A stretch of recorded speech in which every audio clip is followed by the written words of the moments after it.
Você que não abre o coração não, que Deus abre por você, viu? Quero convidar os irmãos a abrirem as suas Bíblias na primeira carta de Pedro, capítulo 1, dando continuidade àquilo que eu comentei com os irmãos, né, de fazer uma exposição da primeira carta de Pedro. Então, capítulo 1, serão apenas 3 versos. Eu lerei, né, dos versos de 3 a 5. Peço que os irmãos acompanhem. E fiquem com as suas Bíblias abertas, tá? Não feche não, que ao longo do estudo, ao longo da pregação, eu vou citando o próprio texto, a gente vai olhando junto e também abriremos em outras passagens. Então, primeira carta de Pedro, capítulo 1, versos de 3 a 5, está escrito assim na palavra do Senhor. Bendito seja o Deus e Pai de nosso Senhor Jesus Cristo, conforme a sua grande misericórdia, Ele nos regenerou para uma esperança viva, por meio da ressurreição de Jesus Cristo dentre os mortos, para uma herança que jamais poderá perecer, macular-se ou perder o seu valor. Herança guardada nos céus para vocês, que mediante a fé são protegidos pelo poder de Deus, até chegar à salvação prestes a ser revelada no último tempo. Lemos mais uma vez, peço que vocês leiam comigo dessa vez. Vamos lá. Bendito seja o Deus e Pai de nosso Senhor Jesus Cristo. Conforme a sua grande misericórdia, Ele nos regenerou para uma esperança viva, por meio da ressurreição de Jesus Cristo dentre os mortos, para uma herança que jamais poderá perecer, macular-se ou perder o seu valor. Herança guardada nos céus para vocês, que, mediante a fé, são protegidos pelo poder de Deus, até chegar à salvação, prestes a ser revelada no último tempo. Vamos orar. Pai, a Tua palavra foi lida. Peço que o Teu Santo Espírito fale ao nosso coração nesse momento. Peço que o Senhor me use, apesar das minhas limitações, das minhas fraquezas. Peço que o Senhor esteja aqui abrindo a nossa mente e que essa palavra possa ser bem explicada e possa ser compreendida. E principalmente que ela seja aplicada à nossa vida. É no nome do Teu Filho Jesus Cristo que nós oramos e agradecemos. Então, na última pregação que eu fiz a exposição de primeira carta de Pedro, capítulo 1, versos 1 e 2. E lá, na exposição, eu falei sobre quem são os eleitos de Deus, quem são aqueles que Deus escolheu para serem salvos. E eu comentei com vocês 3 pontos, né? Onde eles estão. Eu falei que os eleitos de Deus estão espalhados pela face da terra e, porém, eles são forasteiros aqui. Apesar de estarmos espalhados, a nossa passagem pela terra ela é passageira, é temporária. Eu falei que esses eleitos eles são escolhidos pela presciência de Deus Pai, sendo que essa presciência não apenas conhece, mas ela determina aquilo que acontece. E falei que eles também são alvo da obra santificadora do Espírito Santo. Então, aquele que é eleito de Deus, naturalmente, ele é santificado pelo Espírito Santo, e ao mesmo tempo em que ele age para que a sua santificação tenha continuidade. E eu coloquei também que o que eles fazem, eles obedecem a Cristo, e consequentemente têm os seus pecados purificados pelo sangue de Jesus. Apesar de nós não sermos daqui, dessa terra, nós somos forasteiros aqui, a nossa nacionalidade está no céu, nós vivemos aqui. Cada um tem uma linha do tempo que Deus definiu. Alguns, a sua linha do tempo é muito mais comprida do que para outros. Nós temos vivido dias que têm nos mostrado isso. A tragédia em Brumadinho, vidas foram dizimadas. Desde crianças no ventre de suas mães, até pessoas idosas. Todas as faixas etárias, a morte não escolhe faixa etária. Deus define e ela vem. Ao mesmo tempo, nós tivemos um acidente aéreo, um jogador de uma equipe francesa que estava indo para uma equipe italiana, um argentino no auge da sua carreira, cheio de sonhos, cheio de esperança, e o seu avião caiu e ele veio a falecer. E nós também tivemos essa semana um acidente, um incêndio no centro de treinamento do Flamengo, onde adolescentes da idade do Henrique foram queimados e tiveram sua vida tomada pela morte. Então, cada um tem a sua linha do tempo e essa vida ela é curta. Mas ainda assim, enquanto nós vivemos, nós estamos nessa terra. Isso traz para a gente um desafio muito grande, que é nós vivemos um cristianismo fiel no meio da nossa geração. E os desafios, eles são grandes, são muitos. Não tem sido fácil se manter cristão no nosso tempo, pois o tempo tem passado e as pessoas têm ficado cada vez mais distantes do nosso Deus e dos padrões morais estabelecidos por Ele. O mundo tem sido moldado pelo egoísmo. As pessoas têm buscado apenas a satisfação dos seus próprios desejos, pouco se importando com outras pessoas e o que custa, que preço tem a satisfação dos seus desejos. Nessa busca desenfreada pela satisfação, os absolutos têm sido relativizados. Os padrões morais têm sido destroçados. Os relacionamentos se tornaram descartáveis. E, consequentemente, a frustração decorrente dessa busca tem assolado as pessoas. Nunca houve tantos casos de depressão e suicídio como nos nossos tempos. Simplesmente as pessoas não possuem mais esperança para viver.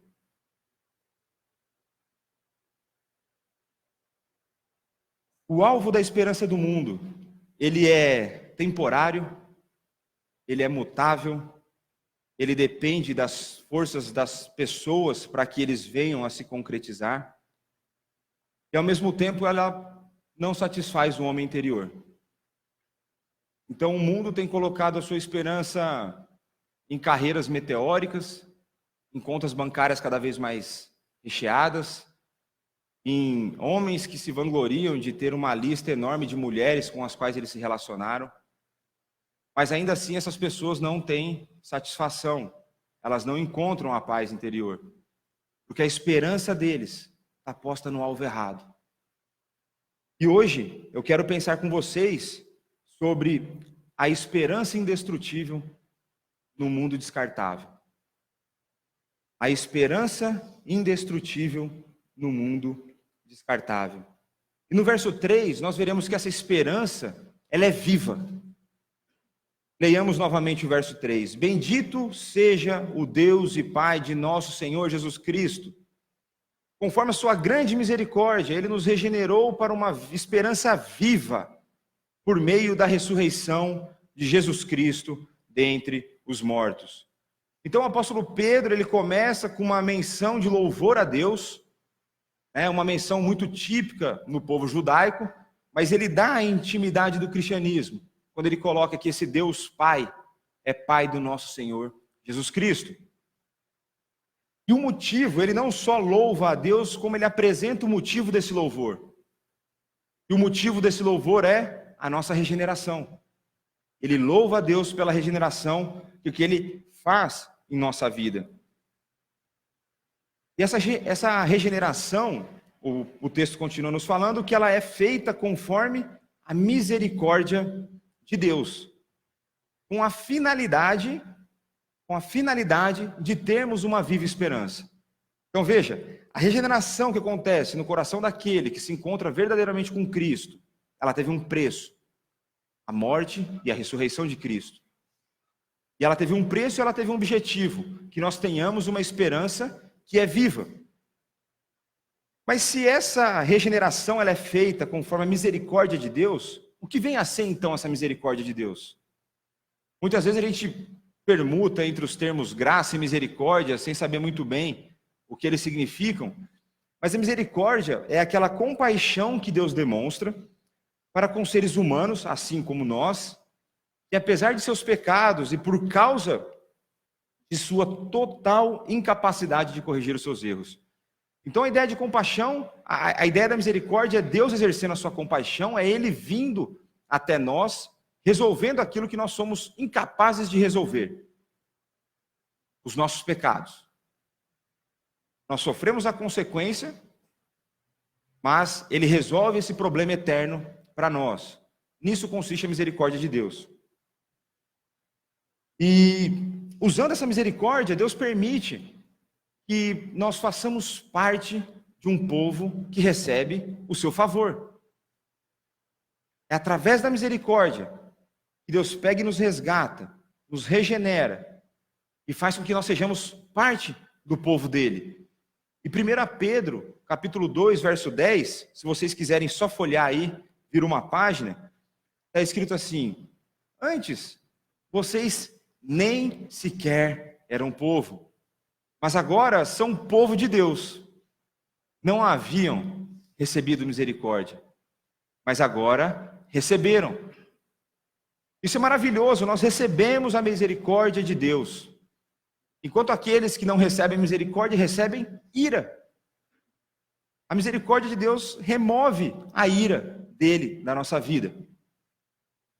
Porém, isso foi possível através da ressurreição de Jesus Cristo. Essa regeneração que Deus realizou na vida de Pedro, na vida de seus leitores e na nossa vida, muda a nossa posição diante de Deus. Essa regeneração, essa mudança de vida, nos tira de uma posição e nos coloca em outra diante de Deus. Nos tira da posição de injustos, de culpados, nos coloca na posição de justificados, de justos diante dele. E 1 Pedro, capítulo 3, verso 18 e 21, está escrito assim: pois também Cristo sofreu pelos pecados uma vez por todas, o justo pelos injustos, para conduzir-nos a Deus. É para isso que Cristo sofreu, a consequência do nosso pecado, para que nós sejamos conduzidos a Deus. Essa é a consequência do sofrimento de Cristo. Ele foi morto no corpo, mas vivificado pelo Espírito. E isso é representado pelo batismo, que agora também salva vocês. Não a remoção da sujeira do corpo, mas o compromisso de uma boa consciência diante de Deus, por meio da ressurreição de Jesus Cristo. Tito, capítulo 3, verso 5. Não por causa de atos de justiça por nós praticados, mas devido à sua misericórdia, ele nos salvou pelo lavar regenerador e renovador do Espírito Santo. Nós temos as três pessoas agindo nesse processo. Nós temos a obra que permite isso, nós temos o Deus Pai que age e o Espírito Santo que trabalha em nosso coração. É Ele quem faz parte da obra da regeneração. E essa mudança, ela não ocorre apenas na nossa posição diante de Deus. Nós apenas não deixamos de ser injustos e nos tornamos justos. Ela também tem ação na nossa forma de viver. Se a sua vida não mudou após a regeneração, não houve regeneração.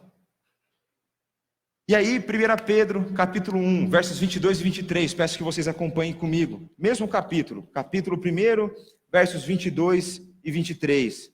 Agora vocês purificaram a sua vida pela obediência à verdade, visando o amor fraternal e sincero, amam sinceramente uns aos outros e de todo o coração, porque vocês foram regenerados não de semente corruptível, mas de semente incorruptível, mediante a palavra de Deus, a qual vive e é permanente.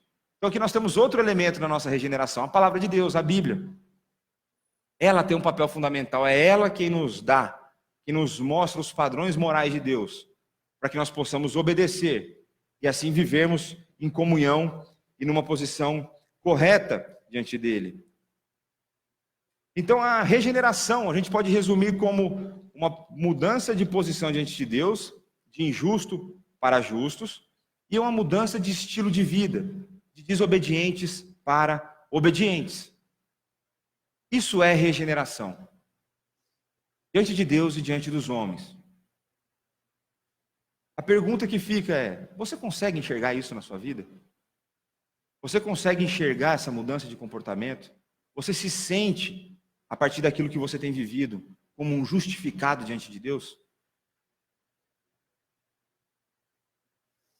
E nesse versículo, então, nós vemos uma reação em cadeia, né? A misericórdia de Deus levando a uma regeneração que leva a uma viva esperança. Esperança consiste em você depositar a sua confiança em algo. Então, para nós que depositamos a nossa confiança em Cristo, a nossa esperança é uma certeza, ela não é uma possibilidade. Tenha em mente isso. A nossa esperança é uma certeza, não uma possibilidade, pois ela está colocada em Cristo, ela está depositada em Cristo. Outra coisa importante que a gente precisa ter em mente nesse texto é que nós não vivemos essa esperança de forma completa aqui na terra. Não sei se os irmãos conhecem o conceito de já e ainda não, mas nós já estamos salvos, mas ainda nós não fomos salvos. O inimigo derrubando aqui. Peraí. Mas então, nós já estamos salvos, mas ainda não desfrutamos completamente dessa salvação. Essa salvação ainda tem algo a ser efetuado em nossa vida. Existem coisas que precisam acontecer para que nós venhamos a viver de forma completa essa salvação. Mas isso nos dá uma visão de futuro, nos dá uma visão de eternidade, nos dá uma visão de quando nós estivermos nos céus, nós viveremos essa esperança de forma completa. Essa esperança, ela é viva, ela contém vida, e por isso ela nos dá a vida. A esperança é viva, ela contém vida, e ela nos dá a vida. Essa esperança se torna cada vez maior e mais bela. Quanto mais nós caminhamos nesse mundo, mais nós vemos a beleza da esperança que nós temos. Quanto mais o tempo passa, mais ele destrói a esperança daqueles que não confiam em Cristo. E mais ele edifica a esperança daqueles que creem no Senhor Jesus Cristo. Creio que todo mundo aqui tem alguma pessoa de sua convivência que é aquela pessoa que é tão animada, que ela é tão feliz que contagia todo mundo. Aquela pessoa que se você ficar do lado dela é difícil você ficar com a cara fechada. Imagino que todo mundo aqui tem uma pessoa assim. E a ideia é que essa esperança viva é como se fosse essa pessoa. Ela tem que contagiar a nossa vida. Ela tem que encher a nossa vida de alegria. Ela tem que encher a nossa vida desse ânimo para que nós possamos usufruir dela. Assim como Pedro, nós devemos louvar a Deus por Ele ter nos regenerado para uma viva esperança. Precisamos incluir isso, precisa fazer parte das nossas orações. Quando nós estivermos agradecendo a Deus no nosso momento de oração, esse louvor tem que estar dentro dessa oração. O fato dele ter nos regenerado, dele ter nos tirado da morte espiritual e ter nos trazido para a vida. Temos de nos lembrar constantemente, ao longo da nossa jornada cristã, que possuímos essa viva esperança. Vou falar um pouquinho mais para frente, em alguns momentos a gente desanima. Mas tenha claro na sua mente essa esperança viva que Deus deu, para que você não se perca no caminho, para que você não venha desanimar ao longo da tua jornada. Então nós vimos que essa esperança ela é viva, mas nós também temos no verso 4 que o alvo dessa esperança é eterno. O alvo dessa esperança é eterno. E o verso 4 nos diz: para uma esperança que jamais poderá perecer, macular-se ou perder o seu valor.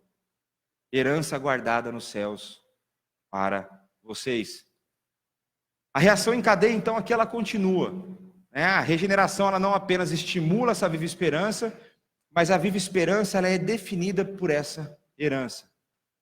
Essa herança nos traz uma realidade maravilhosa, de que nós somos herdeiros de Deus. E só é herdeiro quem é filho. Nós somos filhos de Deus. Peço que vocês abram em Romanos capítulo 8, verso 17. Romanos capítulo 8, verso 17. E o texto nos diz: se somos filhos, então somos herdeiros. Herdeiros de Deus e co-herdeiros com Cristo. Se de fato participamos dos seus sofrimentos, para que também participemos da sua glória. Temos aqui então nesse texto que nós somos herdeiros de Deus, co-herdeiros de Cristo. Somos adotados por Deus. Vivemos uma filiação a partir da nossa regeneração. E Efésios capítulo 1, versos de 9 a 12, nos diz que nos revelou o mistério da sua vontade, de acordo com o seu bom propósito que ele estabeleceu em Cristo. Isto é, de fazer convergir em Cristo todas as coisas, celestiais ou terrenas, na dispensação da plenitude dos tempos. Nele também fomos escolhidos, aqui no caso é feito herança, tendo sido predestinados conforme o plano daquele que faz todas as coisas segundo o propósito da sua vontade, a fim de que nós, os que primeiros esperamos em Cristo, sejamos para o louvor da sua glória. Meus irmãos, é muito mais do que simplesmente receber uma herança. Nós somos regenerados, nós ganhamos vida para isso. E essa herança ainda vem carregada de uma filiação. Nós somos filhos de Deus. E essa herança é o foco da Viva Esperança. Pedro nos mostra 3 características dessa herança que devem encher o nosso coração de alegria. São essas características: jamais poderá perecer, ou seja, ela não pode ser destruída. Jamais poderá macular-se. Essa esperança não pode ser difamada, ela não pode ser vulgarizada. E ela jamais poderá perder o seu valor, ou seja, não se desgasta. A nossa herança não tem prazo de validade. A nossa herança não tem prazo de validade. A nossa herança ela é indestrutível. É isso que é a nossa herança.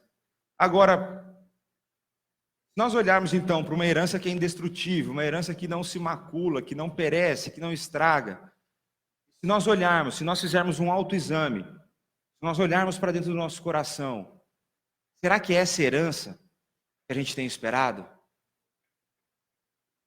Será que a gente não tem depositado a nossa esperança em bens que nós lutamos para conquistar?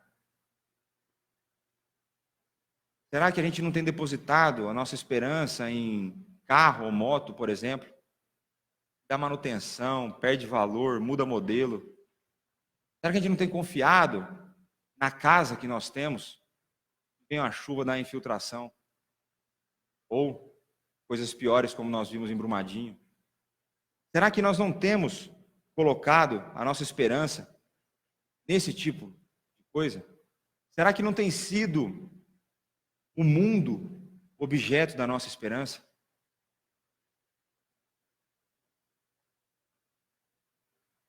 Quando nós pensamos o que de fato essa esperança é, o que essa herança é, essa herança que está guardada nos céus é a nossa salvação e a vida eterna no reino de Deus, onde haverá alegria em adorar, louvar e bendizer Pai, Filho e Espírito Santo.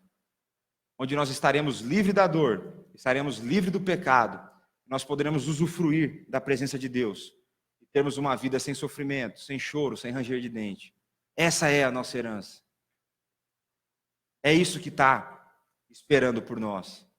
É nisso que nós temos que depositar a nossa esperança. É por isso que a nossa esperança é viva, por isso que ela não esmorece. Porque é a nossa salvação. E essa salvação está guardada nos céus. E quem está lá guardando por nós? É Deus. É Deus quem está aguardando por nós. E nós sabemos, apenas para trazer à memória, que essa salvação ela é usufruída, né? Ela é experimentada por aqueles que colocam a sua fé e a sua obediência em Cristo Jesus. A gente pode ver isso em 1 Carta de Pedro, capítulo 1, verso 2. Você crê, de fato, você crê em Cristo? A sua fé está depositada nele? Sua obediência, como que anda? Como que andam os preceitos morais de Deus? quando andam as ordenanças de você evangelizar pessoas e propagar o evangelho?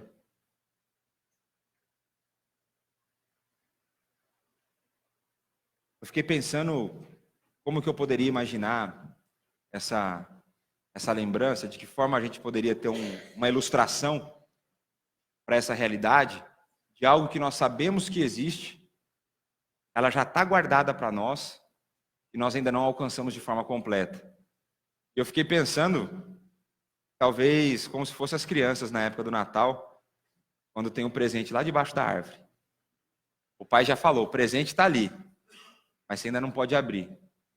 Tem que esperar dar o horário. A hora que der horário, o pai fala e você vai lá. O pai crente vai falar que foi ele mesmo que comprou, não foi o Papai Noel não, tá? Fica contando essas mentiras pro teu filho, não.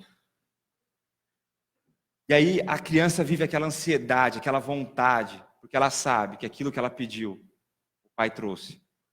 Aquilo que ela pediu, o pai foi, se sacrificou, colocou para ela ali. Foi isso que Cristo fez na cruz. E é isso que está guardado para você e para mim, lá nos céus. A sua herança não se corrompe, não estraga, não tem validade. Anime-se. Anime-se na certeza de que sua salvação será completa nos céus. As suas lutas daqui não existirão mais. Além da esperança viva e dessa esperança possuir um alvo eterno, a nossa esperança, ela é protegida por Deus. E esse é o terceiro ponto que nós veremos no verso 5. Aqui, eu já ia ler Tiago. Vou voltar aqui em Pedro. Então, verso 5 está escrito assim, que mediante a fé, então lá no finalzinho do verso 4, né, fala que a herança está guardada nos céus para vocês. E esses vocês, ele continua, vocês que, mediante a fé, são protegidos pelo poder de Deus, até chegar à salvação prestes a ser revelada no último tempo. Nós somos guardados por Deus para essa herança. E esse verso tem que trazer muito conforto para o nosso coração. Esse verso, se nós compreendermos diversas frustrações e medos da nossa vida serão extintos. Eu imagino que alguém aqui, algumas pessoas, eu já tive esse tipo de crise, pode ser que venha a ter novamente. Ao longo da nossa caminhada, nós temos medo de fracassar na chegada até os céus. A gente pode cometer pecados, e eu vou falar um pouco mais disso, e em algum momento dessa jornada, eu posso me desanimar e falar, eu não sou um eleito. Mas se nós compreendermos esse texto, quando esse sentimento vier, esse texto voltará à nossa mente, e esse medo será dissipado. Esse sentimento ele é muito mais comum do que a gente imagina. Muitas vezes nós nos sentimos os piores dos pecadores, como diria Paulo, por estar achando que não merecia ter sido salvo. E não merecia mesmo, tá? Fica tranquilo, mas você não merecia, mas Deus é misericordioso. Mas esse sentimento foi experimentado por diversas pessoas ao longo de toda a história. O próprio Pedro, o apóstolo Pedro, que escreve essa carta, teve diversos momentos de oscilação de fé. Jesus Cristo chega a falar para Pedro que havia rogado por ele para que a fé dele não desfalecesse. Esse é um sentimento comum. Inclusive aqueles que andaram com Cristo sentiram isso. Mas a carta de Pedro nos traz um consolo muito grande, porque é Deus quem nos protege. Não depende de você. Não depende de você. Isso não significa que você não tenha que se esforçar, que você não tenha que estudar, que você não tenha que obedecer. Mas não depende de você. Você é um fracasso, como eu sou. Nós fracassamos diariamente, constantemente. Mas é Deus quem nos guarda. Se você pensar na sua vida, em diversos momentos você deve ter parado para fazer planejamento de algum sonho seu. Você foi, planejou, quero ser promovido, para isso eu vou fazer um curso, para isso eu vou ralar no projeto. E depois de passar um ano ralando, não dá certo. Ou então, coisas fora do seu controle permite com que esse sonho não seja realizado. Isso nos traz à realidade o nosso tamanho, ou seja, a nossa pequenez diante das coisas da vida. Se um simples plano de ser promovido, de comprar um carro, de arrumar uma namorada, enfim, esse tipo de plano a gente não consegue fazer, a gente não consegue garantir o resultado, quanto mais a nossa salvação, que depende de um coração corrompido, um coração que tem um pecado enraizado nele. E essas situações normalmente nos levam à frustração. Nós nos sentimos pequenos, incapazes. E eu fiquei pensando coisas que podem dar errado na nossa vida e que nos frustram de forma muito simples. E eu, como toda pessoa, a maioria das pessoas acima do peso, né? Eu fiquei pensando em exemplos com comida, né? Então eu fiquei pensando quando você vai a um restaurante, faz o pedido, sabe aquele pedido que atrasa? Você chega lá com fome. Você chega lá com fome, doido, você já nem olha o cardápio. Eu nem preciso olhar, normalmente eu só peço uma coisa nos restaurantes. Aí chega aquela fome, já pede, vai. A hora que chega, o que acontece? Vem errado. Não foi aquilo que você pediu, ou então vem frio. Uma frustração tremenda, né?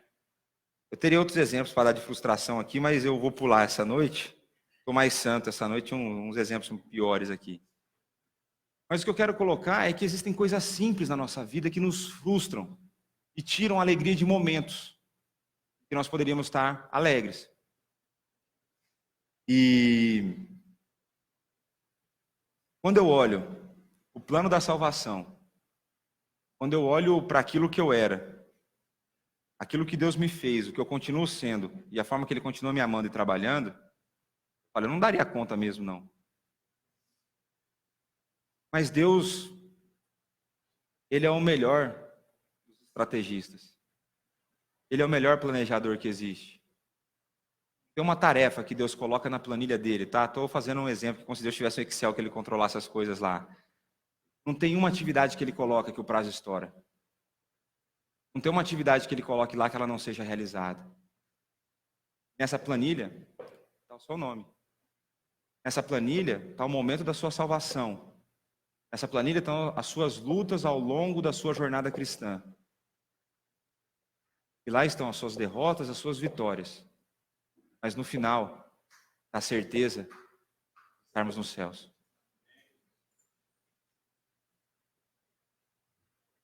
E o Pedro, né, aqui a gente tem que, eu vou trazer a memória de vocês, que essa igreja, essa região, né, para a qual Pedro manda essa carta, é uma região que estava sofrendo com a perseguição do Império Romano.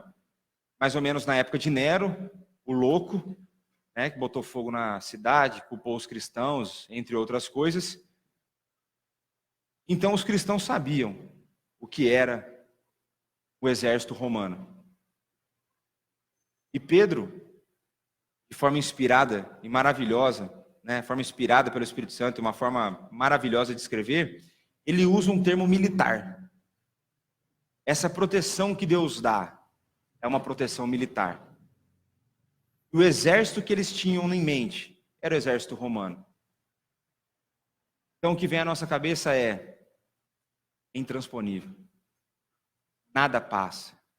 Nada toca a minha salvação. Mas por quê? Porque é Deus quem guarda. E o tempo verbal aqui, né, eu voltando com essas coisas, né, o tempo verbal aqui mostra uma ação que teve início no passado, continua acontecendo aqui, só para a hora que chegar ao fim. É uma ação contínua, ela não é uma ação pontual, é uma ação contínua. Deus está te protegendo em todos os seus passos. Tenha certeza disso. Tome posse dessa promessa. nós nunca seremos frustrados de forma definitiva em relação à nossa salvação. É o Criador dos céus e da terra. Ele vai caminhar conosco até no último milímetro dessa jornada. Não vai ter um segundo que ele vai te desamparar. Nem na hora que falta 1 milímetro para você completar a corrida. Não, ele vai estar ali. Ele não vai dar um empurrãozinho e falar assim, vai lá que você dá conta. Não, vai lá que eu estou te sustentando. E aí, eu sempre volto, com a realidade. Isso não quer dizer que nós não enfrentaremos dificuldades. Não quer dizer que nós não tropeçaremos nos nossos pecados. Não quer dizer que nós não enfrentaremos doenças, que nós não enfrentaremos prejuízos, que nós não perderemos pessoas as quais nós amamos. Isso não nos livrará de acidentes. A Elaine é um exemplo disso. Não é porque eu estou com Cristo que eu sou corpo fechado, imbatível. Corpo fechado porque o demônio não tem vez comigo, mas nesse sentido não. Totalmente suscetíveis. Eu estava conversando com o André e com ela, ou com a Elaine hoje, e falei assim, é sofrimento? É sofrimento. Mas o que Deus quer ensinar para vocês nisso? De que forma Deus pode os usar nessa situação? Situações pelas quais nós passamos na nossa caminhada, todas elas visam a glória de Deus. Todas elas visam que Deus seja honrado e glorificado através da nossa vida. Isso vai passar pela nossa obediência. Isso vai passar pela nossa postura diante dessas situações. E, consequentemente, ao longo dessa jornada, a gente vai lutar contra a falta de convicção da nossa salvação. Isso é muito natural. Sabe quando você comete aquele pecado, você luta desde quando você se converteu? Não é possível que eu fiz isso de novo. Que é isso? Sabe quando você conseguiu estabelecer uma luta, e faz muito tempo que você não comete um pecado e de repente você cai? Vai acontecer.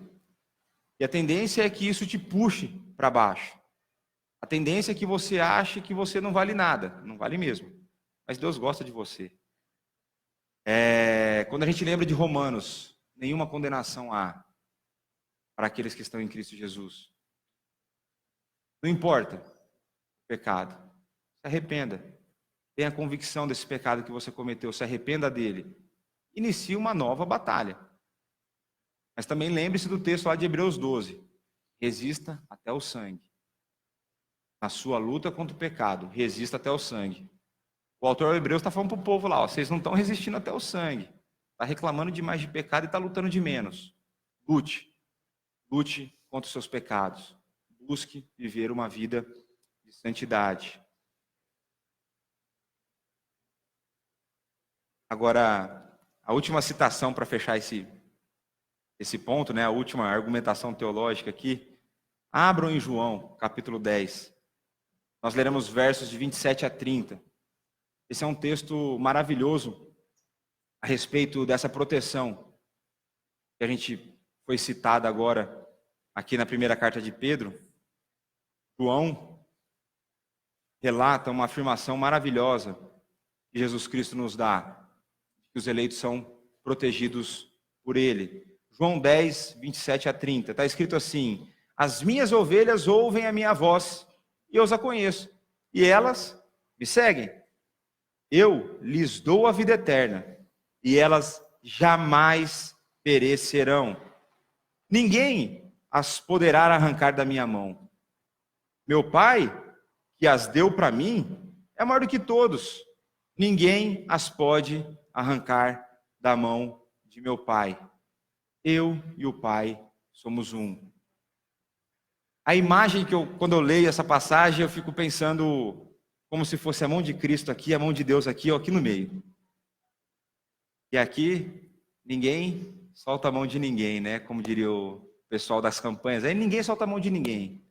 Então nós somos protegidos pela mão de Deus e pela mão de Cristo. Aqueles que Deus deu, Jesus jamais perderá. Ele é o Deus Todo-Poderoso. Ele é o Deus que cumpre as suas promessas. Então, quando você estiver passando por uma crise dessa, João 10, 27 e 30. Lembre-se desse texto. Ore a Deus. Peça convicção para você crer nessas palavras.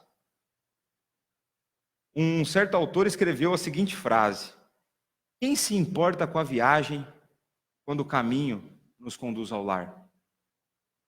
Quem se importa com a viagem quando o caminho nos conduz ao lar?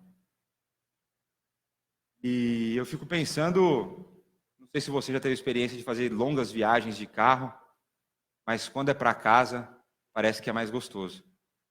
Você começa as férias animado, né?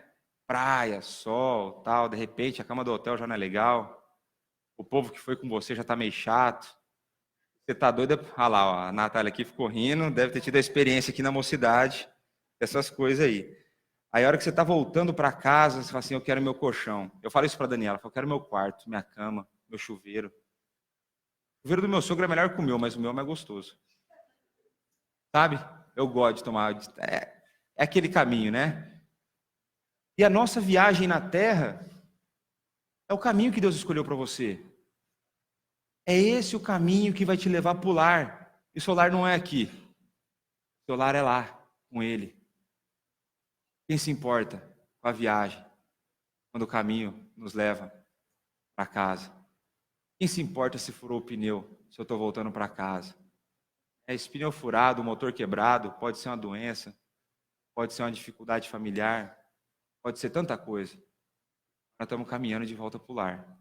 Não sei a velocidade, eu queria que a minha fosse mais rápida, mas a minha esposa está aqui hoje, eu não posso falar sobre morte. Lembre-se que nós somos forasteiros nessa terra, mas tenha certeza que ao longo dessa caminhada, Deus estará contigo em todas as dificuldades, te protegendo até o final. Eu pensei bastante, né, quero que vocês não entendam mal o uso que eu vou dar das tragédias que aconteceram aqui no Brasil. Eu fico pensando o quanto de esperança, de sonho existia nas vidas que foram tiradas. Quantas pessoas de Brumadinho, eu fico pensando um cara recém-contratado pela Vale. Tinha uma família que foi para lá comemorar a neta que estava chegando. Quantos sonhos, quantas esperanças foram tiradas.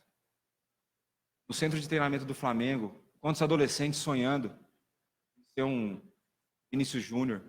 Eu não vou falar Neymar não, porque Neymar Estou fora do Neymar, né? Pensando quantos não sonhavam em ser um grande jogador de futebol, colocando a sua esperança no futebol, em dar dinheiro para a família, em tirar a sua família da pobreza, tirar a sua família da miséria. Muitas vezes a família tinha esperança na criança. Lutaram a vida inteira para que isso acontecesse. E o fogo vai lá e consome. Muitos sonhos, muitas esperanças foram tiradas nessas tragédias. Mas para o cristão, não importa qual é o fim da sua jornada. Não importa se ela é trágica ou se ela é tranquila. Mas sim a certeza da sua chegada até o destino final. E para muitos, é um fim trágico. Para o cristão, é o mais belo começo de toda a sua existência. Nada é mais bonito para o cristão, depois da sua conversão, do que a morte e morar com o Pai.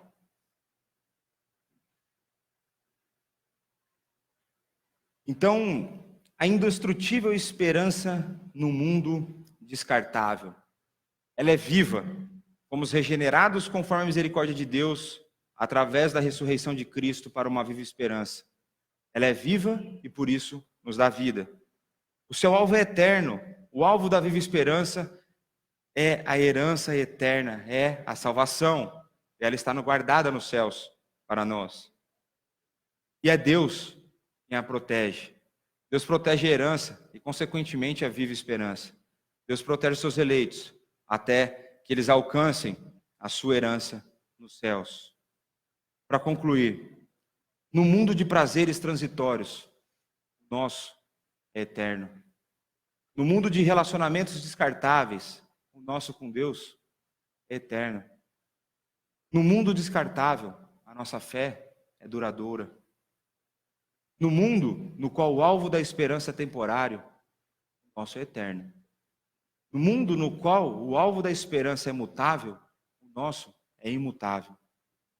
No mundo no qual, para se atingir o alvo da esperança, confia-se apenas em si, no nosso, confiamos naquele que não falha.